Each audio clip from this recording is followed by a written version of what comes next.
Meski belum diumumkan siapa pemenang pemilu 2024 oleh KPU, namun rapat kabinet Senin kemarin yang dipimpin langsung oleh Presiden Joko Widodo sudah menyinggung program makan siang dan susu gratis yang digagas paslon Prabowo Gibran.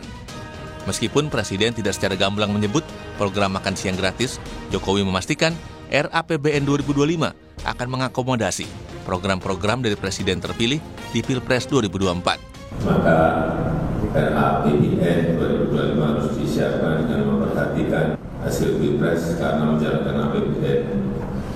Karena yang menjalankan APBN 2025 adalah Presiden terpilih. Kepastian justru disampaikan oleh Menko Bidang Perekonomian Airlangga Hartarto yang bilang program-program utama Capres-Cawapres Prabowo Gibran jika resmi ditetapkan KPU sebagai pemenang Pilpres dapat mulai dilaksanakan tahun depan. Salah satunya program makan siang gratis. Nantinya satu anak akan mendapat jatah makan siang sebesar Rp15.000 per hari.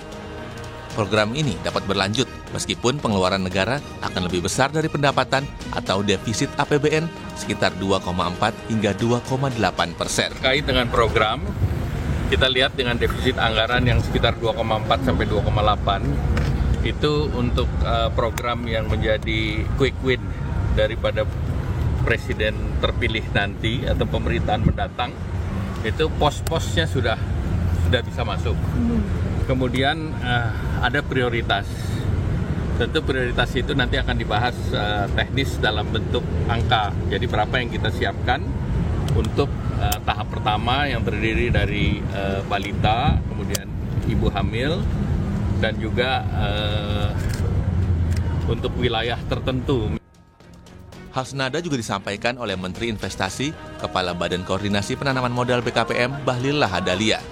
Salah satu program prioritas Prabowo yang masuk RKP adalah makan siang gratis dan dipastikan program Prabowo Gibran ini bakal berjalan di tahun 2025. Program-program prioritas Presiden terpilih Pak Prabowo Mas Gibran itu sudah akan diakomodir supaya pada saat 2025 itu langsung running, langsung jalan gitu. Dan pembahasan APBN-nya kan ini baru tahap pertama dan beberapa bulan ke depan kita bahas teknisnya. Merujuk kutipan Budiman Sujatmiko dari TKN Prabowo Gibran bahwa makan siang dan susu gratis bagi siswa sekolah per tahun membutuhkan beras sekitar 6,7 juta ton, sementara kebutuhan daging ayam per tahun mencapai 1,2 juta ton dan daging sapi 500.000 ton. Sementara kebutuhan ikan dan sayur mayur diperkirakan mencapai 1 juta ton per tahun. Untuk program susu gratis kebutuhannya sekitar 4 juta kiloliter per tahun. Perkiraan biaya makan siang gratis per porsi sekitar Rp10.000 hingga Rp30.000, sementara biaya susu gratis sekali saji sekitar Rp3.000 hingga Rp5.000. Jika diperkirakan total siswa yang menerima program makan siang gratis mencapai 47,5 juta siswa merujuk pada data Kementerian Pendidikan, maka total anggaran yang diperlukan per tahun mencapai sekitar Rp148,4 triliun hingga Rp399 triliun. Makan siang gratis menjadi salah satu program yang dijanjikan paslon Capres-Cawapres nomor urut 2 Prabowo Subianto Gibran Rakabuming Raka. Perkiraan dana untuk melaksanakan program tersebut sebesar Rp460 triliun. Tim Liputan Kompas TV.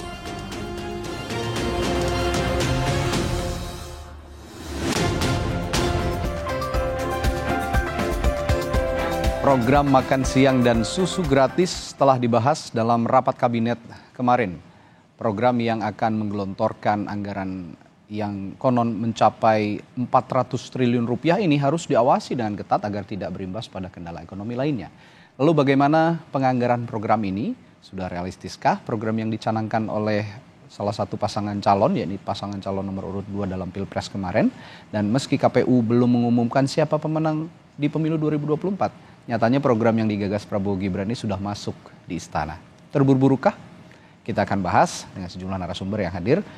Dari virtual, ada tenaga ahli utama, staf kantor Presiden, Abraham Wirotomo, anggota Komisi 11 DPR RI, dari fraksi Partai Gerindra Kamarul Samad, dan Sekretaris Dewan Pakar Timnas Amin, Anies Muhaimin Wijayanto Samirin yang hadir di studio. Selamat pagi Pak Wijayanto. Selamat pagi Mas. Pak Kamarul Samad, lalu Mas Abraham. Selamat pagi Bapak-Bapak. Iya. Selamat pagi. Saya langsung ke Mas Abraham sebagai orang yang berada di internal pemerintahan. Mas Abraham, program makan siang dan susu gratis ini saya konfirmasi ulang ya, sudah dibahas dalam sidang kabinet paripurna kemarin oleh Presiden Joko Widodo dan menteri-menterinya. Ya, berdasarkan catatan pimpinan kami, Pak Muldoko, terkait dengan sidang kabinet kemarin, tidak ada pembahasan program secara detail. Oke. Pada prinsipnya, Bapak Presiden meminta pada jajarannya untuk memulai menyusun RKP dan APBN untuk tahun 2025. Dan ini kan bisnis prosesnya biasanya sudah dimulai dari bulan Februari. Jadi ini suatu bisnis proses perencanaan penganggaran yang biasa.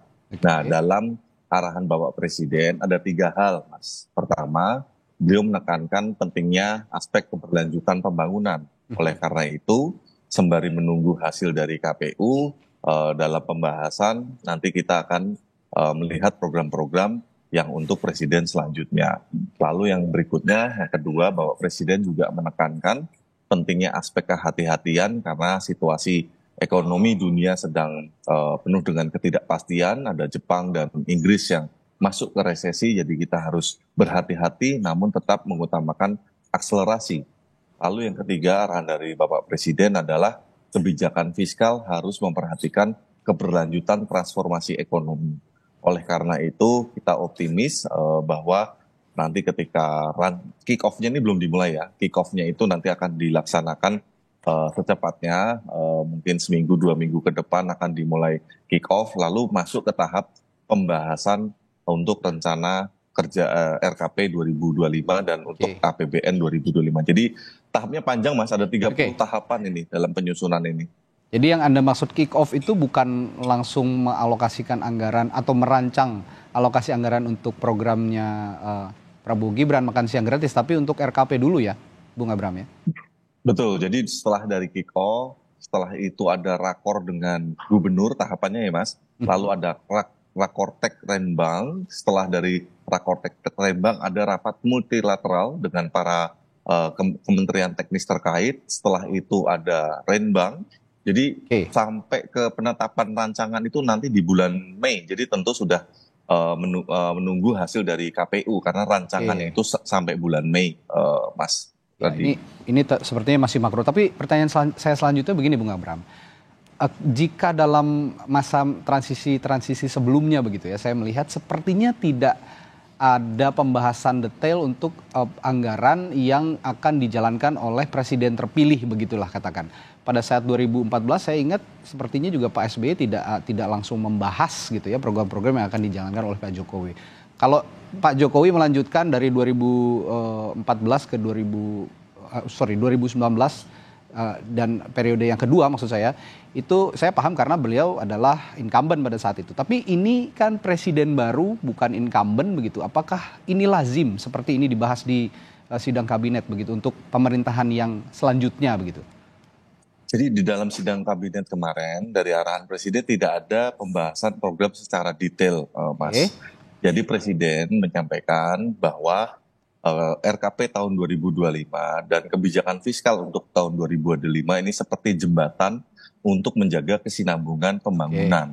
Oleh karena itu harus memperhatikan hasil pemilu yang kita tunggu ini. Karena pembahasannya ini kan sampai Mei, Mas Rudi. Jadi pembahasan terkait dengan RKP dan APBN itu bukan hanya kemarin, tapi pembahasannya akan berlangsung. Dan tadi tahapan-tahapannya ada rakor gubernur, ada rakor tek Renbang, ada rakor Renbang, ada juga multilateral meeting, ada bilateral meeting, ada juga musrembang dengan provinsi, musrembang nasional sebelum nanti ada rancangan. Nah, rancangannya itu sekitaran bulan Mei biasanya baru dibawa ke DPR. Jadi sampai ke penetapan itu biasanya sampai Agustusan, nanti ada pemuktakiran lagi yang mana akan ditetapkan oleh presiden terpilih karena itu sudah di atas bulan Oktober biasanya November Desember. Intinya begini, Bung Abraham, pertanyaan saya, berarti lazim pembahasan ini untuk pemerintahan selanjutnya jika memang masa pemerintahan yang sebelumnya sudah habis begitu ya?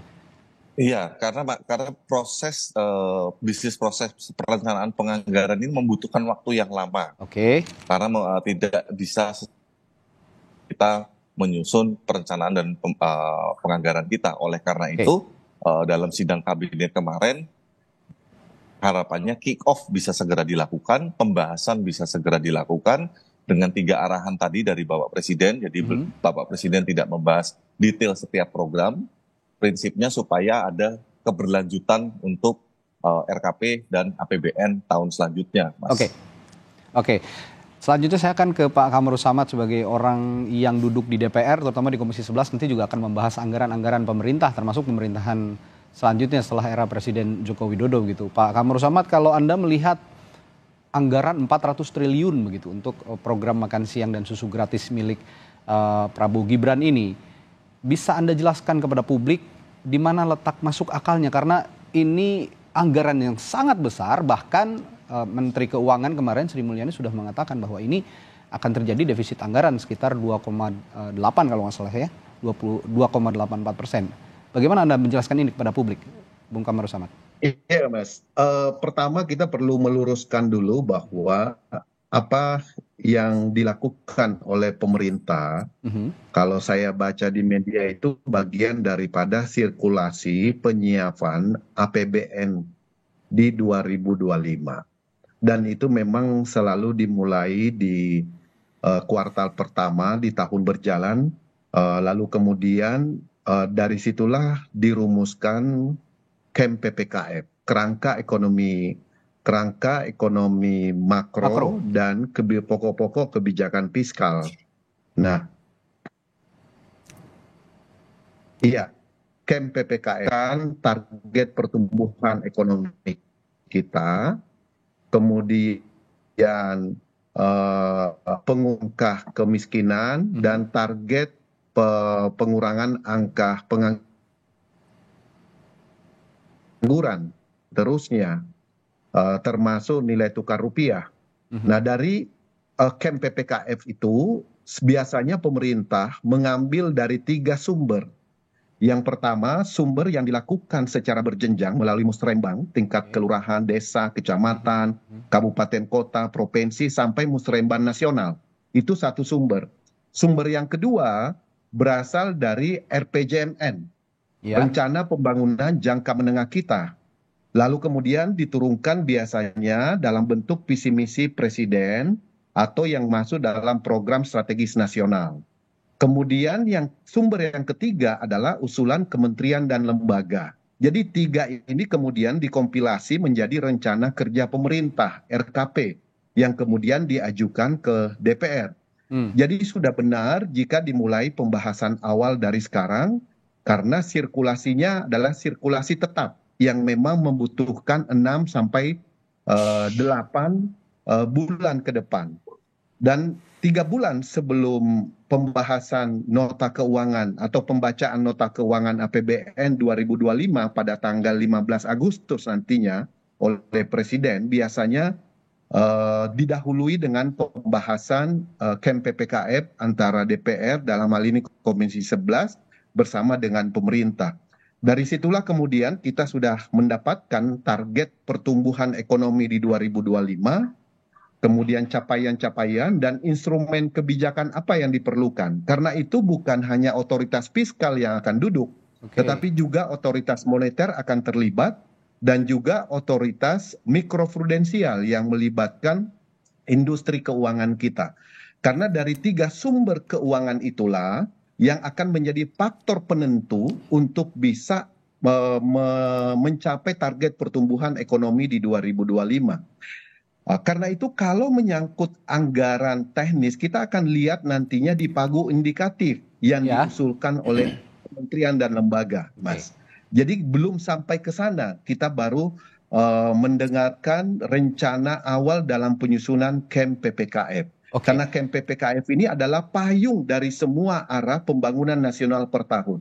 Di tahun 2024 ini juga DPR dan pemerintah akan menyusun RPJMN 2025-2030 yang akan menjadi pedoman 5 tahun pembangunan nasional kita ke depan di dalam pemerintahan yang baru. Jadi ini 3 sumber penyusunan kerangka pembangunan ekonomi kita untuk 2025 dan 5 tahun ke depan. Itu sirkulasi yang biasa saja, Mas. Iya. Tapi begini Pak Kamurus Samad, mari kita simplifikasi perbincangan kita pagi hari ini. Bahwa ada anggaran 400 triliun yang harus disediakan oleh pemerintah. Dan publik yang terutama yang memilih Prabowo Gibran begitu, ini sudah terbuai dengan janji politik ya. Ini saya katakan janji politik, makan siang gratis dan susu gratis untuk anak-anak dan juga ibu hamil. Pertanyaan saya simpel tadi. Dengan penjelasan Anda yang tadi, itu apakah memang sangat masuk akal ini dapat dianggarkan dan mencapai pertumbuhan ekonomi yang Anda katakan tadi akan bisa memenuhi semua penganggaran dan juga pembiayaan dalam program makan siang dan susu gratis ini? Jadi Mas, ruang fiskal kita nanti menentukan sejauh mana kemampuan fiskal kita untuk mengakomodasi program setiap tahun. Karena itu kita akan menghitung, melihat usulan pemerintah ke DPR, berapa besar target penerimaan negara.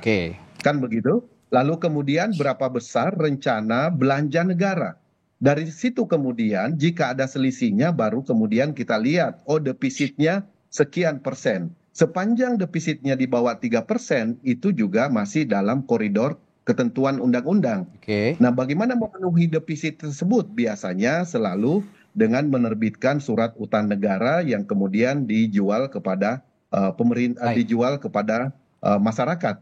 Nah, jadi kita belum sampai ke sana. Kita masih pada tahap penyusunan kerangka ekonomi makro dan pokok-pokok kebijakan fiskal. Tapi ruang fiskal kita tergantung arah kebijakan target pertumbuhan ekonomi kita di 2025.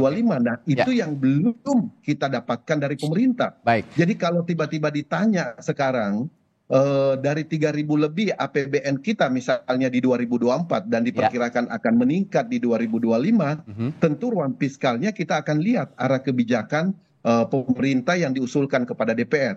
Tetapi sebagai fraksi Partai Gerindra, kita mengakui bahwa program makan siang gratis dan minum susu gratis itu adalah satu program yang sangat fenomenal, diterima oleh masyarakat, dan itu terakumulasi dari dukungan masyarakat di hampir 30 provinsi. Prabowo Gibran memenangkan kontestasi ini, berarti program ini direspon secara positif itu yang saya maksud. Nah, kalau itu sudah diserap, maka kita punya optimisme bahwa pemerintah akan mengakomodasi dalam kebijakan fiskalnya terhadap usulan dari DPR nantinya. Begitu, Mas? Kalau mencatat pernyataan Anda tadi Pak Kamurus Samad, ini kan akan dilihat dulu target penerimaan negaranya berapa begitu dengan anggaran yang biasanya range-nya itu ada di 3.000 triliun ya kalau saya tidak salah per tahun begitu. Apakah ini mampu atau tidak ya nanti dilihat dulu begitu kira-kira. Tapi pertanyaan selanjutnya ke Pak Wijayanto. Ini kan sudah ya seperti yang diakui juga oleh Pak Kamurus Samad bahwa pemilihnya Pak Prabowo Gibran ini sudah benar-benar melihat program ini secara kedekatan dengan masyarakat yang secara emosional, ini program yang memang dibutuhkan oleh masyarakat begitu. Tapi jangan sampai juga tidak terrealisasi. Ini kan akan mengecewakan juga untuk masyarakat. Nah, saya sebelum bertanya apakah ini realistis atau tidak, saya minta komentar Anda dulu sebenarnya dengan dibahasnya seorang presiden membahas keberlanjutan anggaran untuk pemerintahan selanjutnya. Respons Anda seperti apa untuk itu? Jadi yang pertama saya ingin mengucapkan terima kasih ke Mas Abraham ya, yang sudah mengklarifikasi bahwa program salah satu capres belum mulai dibahas. Itu adalah statement yang sangat penting. Clear ya? Karena kalau itu dilakukan memang menjadi sangat tidak bijaksana. Betul. Karena KPU baru mengumumkan secara resmi tanggal 20 Maret ini. Nah, kemudian terkait dengan program-program sendiri, saya sebenarnya mengusulkan Pilpres kali ini adalah Pilpres yang berbeda dengan Pilpres sebelumnya. Karena sangat didominasi oleh adu gagasan. Banyak kritik, banyak ide-ide baru, ide-ide segar. Kenapa tidak selain mempertimbangkan ide dari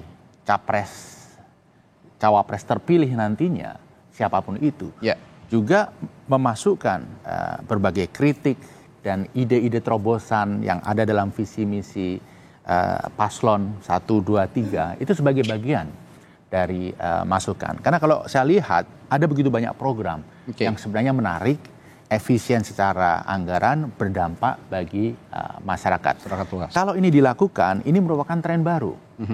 Pelibatan paslon lain dalam membangun negeri ini tidak hanya dengan menunjuk perwakilan mereka dalam pemerintahan, tapi justru lebih penting bagaimana ide-ide baru, ide-ide segar itu diakomodasi. Oke. Nah, kalau ini dilakukan, ini akan menjadi satu terobosan dan tren baru di Indonesia.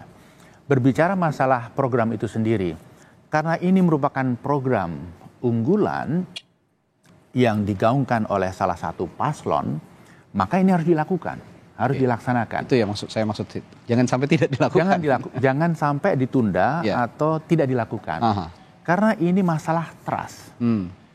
Nilainya luar biasa ketika masyarakat tidak trust lagi kepada janji-janji politik yang disampaikan dalam suatu proses politik yang namanya pilpres. Jadi ini betul-betul harus dilaksanakan. Oke. Nah, catatan saya terkait dengan program ini, kita harus hati-hati. Pertama, kita memang memasuki koridor ekonomi sulit. Ekonomi global akan slow down. World Bank merevisi target pertumbuhan global dari 2,7% ke 2,4%. Ini penurunan luar biasa. World Bank juga memprediksikan pertumbuhan ekonomi kita hanya 4,9%. Dugaan saya sangat mungkin itu juga akan direvisi nantinya melihat kondisi global. Harga komoditi pasti akan turun. Dan ini cukup penting bagi kita. Kalau kita berbicara ekspor, kita berbicara penerimaan negara, PNBP, pajak, dan lain sebagainya. Termasuk nilai tukar rupiah. Jadi berbagai faktor itu harus dipertimbangkan. Belum lagi kita punya program IKN, yang kalau ini dilanjutkan, pasti juga akan menyita cukup banyak proporsi dari APBN untuk mewujudkannya. Sehingga semua itu harus dipikirkan. Saya cenderung begini, jangan sampai kemudian kita menggunakan patokan defisit 3% itu sebagai pembelaan. Selama defisitnya itu kurang dari 3%, ya nggak masalah. Kalau bisa malah ditekan terus kan gitu ya? Kalau bisa, iya. Defisitnya. Karena utang kita itu sudah sangat tinggi. Kita jangan berbicara debt to GDP ratio, tapi debt service ratio. Ini sudah di atas 40%. Jadi rasio antara pengeluaran bunga, cicilan pokok dibanding dengan penerimaan negara. Nah, kalau ini tidak kita carikan solusi, maka rating kita akan buruk. Kalau kita menerbitkan hutang, bahkan SUN, bunganya akan tinggi dan ini semakin membebani APBN. Sekarang itu SUN sudah 6,43% bunganya. Kalau tidak kita kontrol, ya bisa saja pemerintah menerbitkan SUN terus. Tapi bunganya akan melejit dan ini akan membebani APBN. Oke, baik. Yang terakhir, masukan terkait programnya itu sendiri. Karena begini, permasalahan gizi masyarakat kita itu ada masalah kurang gizi, masalah stunting. Tapi tren yang sekarang sedang melejit adalah obesity. Obesitas, sudah 20% anak-anak kita itu obesitas. Perlu dipertimbangkan betul dengan sangat matang, jangan sampai program yang mahal ini justru memperburuk dari aspek obesity. Yang ketiga, yang lain terkait program adalah kita mempunyai keterbatasan anggaran. Jadi kita harus memastikan program ini tepat sasaran. Jangan sampai keluarga yang sebenarnya tidak perlu dibantu dengan makan siang gratis, dibantu juga. Ya ini saya juga berkaca dulu pada kasus Bansos begitu. Bansos juga banyak yang tidak tepat sasaran kan? Ya, banyak yang tidak tepat sasaran.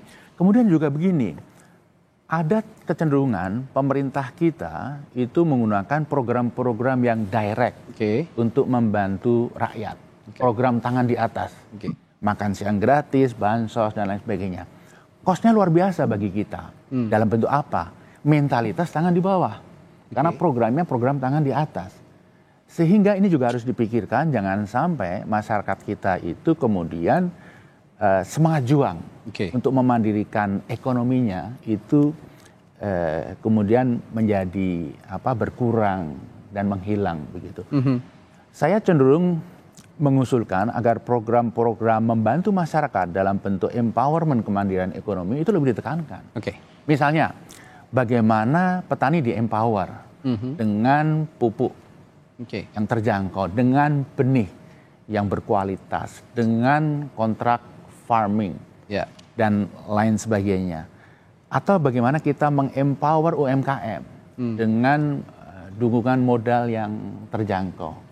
Bagaimana kita mengempower sektor retail pasar kita dengan perbaikan pasar, perbaikan jaringan distribusi, sistem logistik, dan lain sebagainya. Hal-hal seperti ini menurut saya harus dilakukan secara seimbang. Jangan sampai program kita itu betul-betul program tangan di atas yang akan melahirkan masyarakat dengan mentalitas tangan di bawah. Ya, kalau saya lihat juga dari Pak Wijayanto ini sejumlah program-program yang sebenarnya juga dicanangkan oleh Anies Muhaimin ya pada saat Pilpres kemarin. Dan jika memang nanti, ya kita masih menanti lah ya hasil di KPU, apakah siapa yang menjadi pemenang Pilpres, apakah nanti juga jika memang akhirnya tidak dilantik menjadi Presiden dan Wakil Presiden, Anies Muhaimin ini tetap akan memberikan sumbangsi idenya kepada pemerintah. Intinya begini Mas. Ini perlu dicatat juga dan intinya jadi bisa memasukkan positif. Merangkul berbagai pihak itu tidak hanya dengan menjadikan mereka bagian dari pemerintah. Yang lebih penting adalah ide-idenya yang baik itu diadopsi. Kritiknya didengarkan. Ya, saya kembali ke Mas Abraham, Bung Abraham. Kemarin selain membahas soal RAPBN 2025, Presiden Joko Widodo juga mengingatkan kita semua termasuk kabinet begitu ya, menteri-menteri Pak Jokowi, ini soal jurang resesi yang sudah dialami oleh Jepang, Inggris dan negara-negara lainnya. Ini diwanti-wanti betul oleh Presiden, jangan sampai kita juga masuk ke dalam jurang yang sama. Nah, bagaimana kira-kira suasana kabinet setelah ada instruksi atau imbauan khusus dari Presiden soal peringatan resesi ini? Tapi jangan dijawab dulu, Mas Abraham. Saya akan tanyakan ini setelah jeda di Sapa Indonesia Pagi. Tetaplah bersama kami.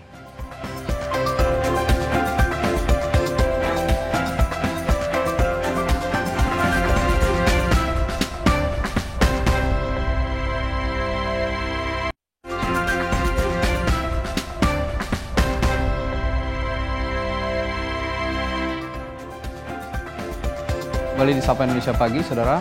Tadi sebelum jeda saya menanyakan kepada Mas Abraham Wirotomo dari kantor staf kepresidenan bahwa ada yang diingatkan juga oleh Presiden Joko Widodo pada saat sidang kabinet paripurna kemarin dengan seluruh jajaran kabinetnya begitu, bahwa selain membahas RAPBN 2025 yang akan juga dijadikan jembatan kepada pemerintahan yang baru, Presiden terpilih nantinya, Presiden mengingatkan juga soal adanya ancaman resesi yang sudah dialami oleh beberapa negara termasuk Jepang, Inggris dan yang lain-lain. Nah, ini jangan sampai ini dialami oleh Indonesia.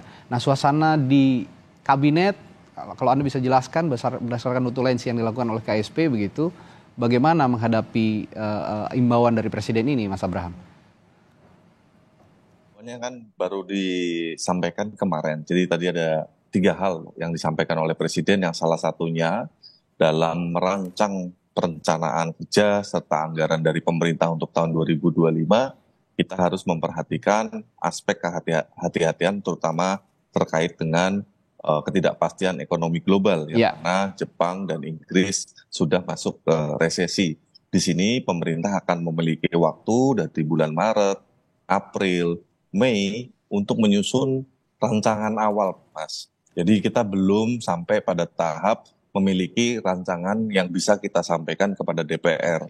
Jadi pemerintah dari bulan Maret, April sampai Mei ini prosesnya pasti dalam tahap pembahasan. Jadi ini serupa juga untuk program-program yang berkait dengan keberlanjutan, karena dalam keberlanjutan kita Presiden mengarahkan mengakomodasi program-program untuk Presiden terpilih. Artinya di bulan Maret, April, Mei itu nanti selain mengakomodasi program-program Presiden terpilih, juga memperhatikan aspek ketidakpastian global. Lalu yang ketiga, Presiden juga mengingatkan untuk menjaga keberlanjutan transformasi ekonomi. Jadi 3 hal itu yang menjadi arahan Bapak Presiden kepada seluruh jajaran.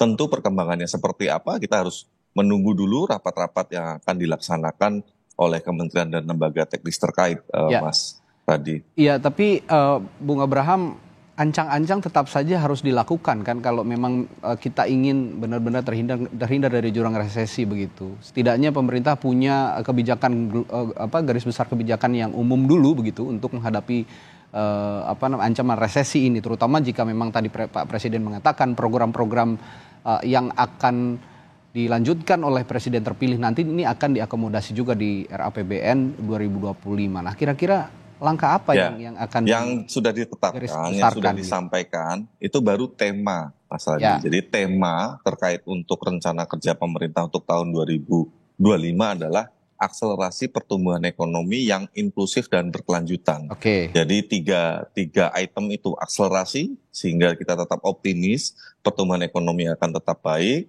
lalu juga inklusif, artinya memastikan seluruh masyarakat Indonesia juga turut menikmati pembangunan yang ada, lalu yang ketiga adalah berkelanjutan. Dan berkelanjutan ini tadi yang sebagaimana disampaikan awal, ada aspek bahwa nanti di tahun 2025 kita akan mendapatkan pemimpin yang baru, tentu rancangan yang ada harus mengakomodasi program-program dari Presiden terpilih. Sekali lagi Mas, jadi ini proses rancangan awalnya saja ini belum ada nih. Kita belum, pemerintah baru memulai. Tadi tiga arahan besar itu, sehingga menurut saya terlalu terburu-buru untuk kami menyampaikan detail rencananya seperti apa, karena rancangan awalnya nanti baru Mei, Mas. Baik. Ya, saya kembali ke Pak Kamru Samad kalau gitu. Ini kembali bahas program Prabowo Gibran yang kemungkinan besar nanti akan diakomodasi ya, kalau memang ada lampu hijau dari Presiden seperti itu, kemungkinan besar akan diakomodasi oleh RAPBN 2025. Pak Kamru Samad, ini kemarin juga sempat ada ungkapan begitu ya dari sejumlah tim ses Prabowo Gibran bahwa akan ada kementerian koordinator khusus yang menangani atau mengurusi masalah makan siang atau program makan siang dan susu gratis ini. Bisa Anda jelaskan sebenarnya apa kementerian khusus ini yang akan mengurusi makan siang dan susu gratis ini? Mas, saya rasa kalau menyangkut penambahan kementerian dan lembaga itu juga ada undang-undangnya ya. Jadi tentu harus semuanya disesuaikan dengan tata perundang-undangan yang berlaku. Karena itu memerlukan satu kajian yang mendalam tentunya, usulan dari pemerintah, lalu kemudian nanti akan dilihat urgensi pembentukan lembaga baru misalnya atau kementerian baru untuk satu program prioritas. Tentu kita akan terus menunggu sejauh mana pemerintah dalam menindaklanjuti setiap rencana kerja di tahun 2025. Salah satunya adalah menyangkut pelembagaan. Tapi yang pasti bahwa dengan program makan siang gratis ini sebetulnya bisa menjawab banyak hal. Salah satunya adalah menggerakkan ekonomi. Berapa banyak lapangan kerja akan tercipta dari industri maming misalnya, makan dan minum, yang bisa jadi akan melibatkan UMKM di setiap kabupaten dan kota, pelaku usaha lokal, kemudian sampai kemudian turunannya, sumber bahan bakunya yang berasal dari para petani misalnya, lalu kemudian mulai dari petani padi tentunya, sampai tomat, sampai cabai dan seterusnya, bumbunya dan seterusnya, sampai peternakan menyangkut. Ini kan sesuatu yang memiliki trickle economic down ya terhadap pergerakan sektorial, dan ini menurut saya kita akan masih terus di DPR, kita akan menunggu pada waktunya pada masa sidang yang keempat kalau tidak salah pada bulan April Mei nantinya pemerintah akan mengusulkan camp PPKF, dan di situ akan kita lihat Mas. Kita akan melihat sejauh mana rencana pemerintah di dalam menyusun program nasionalnya di 2025. Dan kita yakin betul bahwa seluruh ide, gagasan, program yang ditawarkan itu pasti bersumber dari RPJMN yang sudah ditetapkan di 2020-2024. Mana yang indikator pencapaiannya yang sudah terlaksana, mana yang belum sepenuhnya terwujud, dan mana yang perlu dilanjutkan, dan mana usulan program baru. Nah, ini semuanya akan dikompilasi tentunya oleh pemerintah, dan kita akan nanti validasi kembali terhadap target-target yang akan dicapai di 2025. Oke. Kemudian yang tidak kalah penting lagi adalah pemerintah dalam hal ini dari DPR yang kita tunggu juga adalah rencana penerimaan negara di tahun 2025, skenarionya seperti apa untuk meningkatkan tax ratio dan menciptakan pusat-pusat pertumbuhan ekonomi baru yang kemudian bisa memantik peningkatan penerimaan negara. Dan itu semuanya tentu tidak terlepas dari pembangunan infrastruktur yang sudah mulai berjalan, adanya konektivitas antar satu dengan yang lain. Oke. Lalu kemudian yang tidak kalah penting juga, Mas, itu konsentrasi kita adalah menurunkan angka kemiskinan, dan kemiskinan ini di beberapa daerah itu sangat penting untuk terus diakselerasi. Kemudian bagaimana menghadapi resesi kalau memang situasi global penuh dengan uncertainty, harus kita akui. Tetapi optimisme dan tingkat resiliensi ekonomi kita, fundamental ekonomi kita saat ini sudah teruji dengan baik.